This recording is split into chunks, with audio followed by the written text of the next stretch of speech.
Because I have the best job in the world, I get to drive a lot of cars. It's not often though that inside 1 month I drive 2 cars that I fall in love with. Luckily for BMW, they make both of them. This time, it's the BMW M2.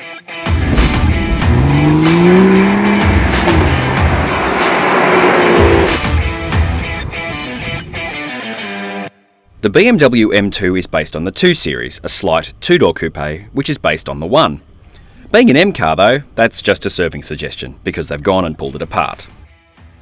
Most of the good stuff on the M2 you can't see. You can of course see these quad exhausts. That tells you there's something mean under the bonnet. But hiding under here is an active M differential. That is BMW's secret weapon, and it's the best bit about this car.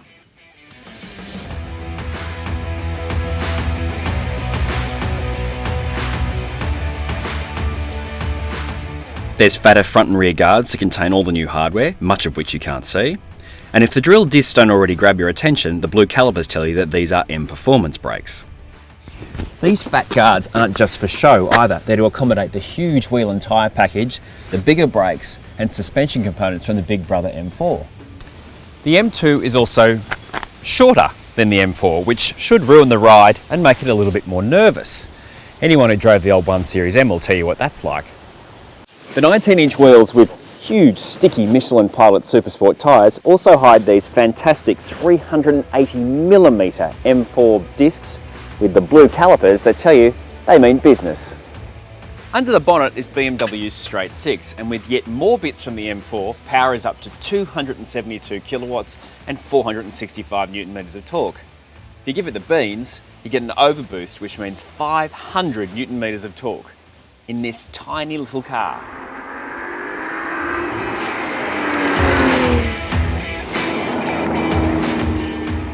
If you're in the market for an M2, you're probably not fussed about the interior, but you do get up-spec iDrive and sat-nav, leather everywhere, carbon fibre trim pieces, this lovely M steering wheel, and I don't know, some cup holders and stuff.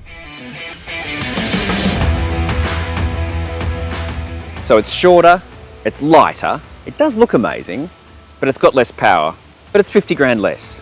It can't be as good, can it?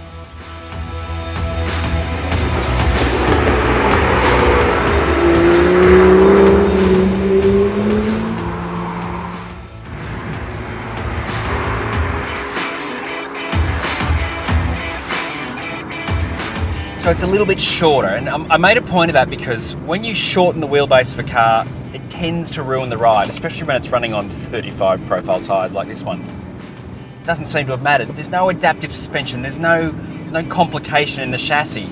The most important bit of the chassis though is the active M diff, and that is an incredible thing. It turns the car into corners when you're in Sport and Sport Plus. I mean, it does it when you're in Comfort, but when you switch everything on, it tenses up and gives the car a lot more kind of, you're turning into corners really hard. It boots you out of corners really hard as well, which means you've got all this grip to play with, and if you want to overcome that grip, you can. You just push it harder. But the thing is, it won't snap on you. Not that M cars are liable to do that, but even though it's got all that power and torque, it's not going to completely overcome the chassis, which also kind of says there's more to come.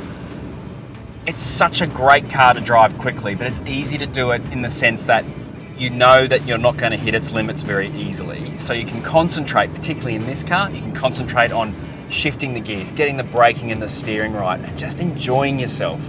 Really, really enjoying yourself. It's not even too low, so I don't know. This is a great car, and I can't give it any less than 4.5.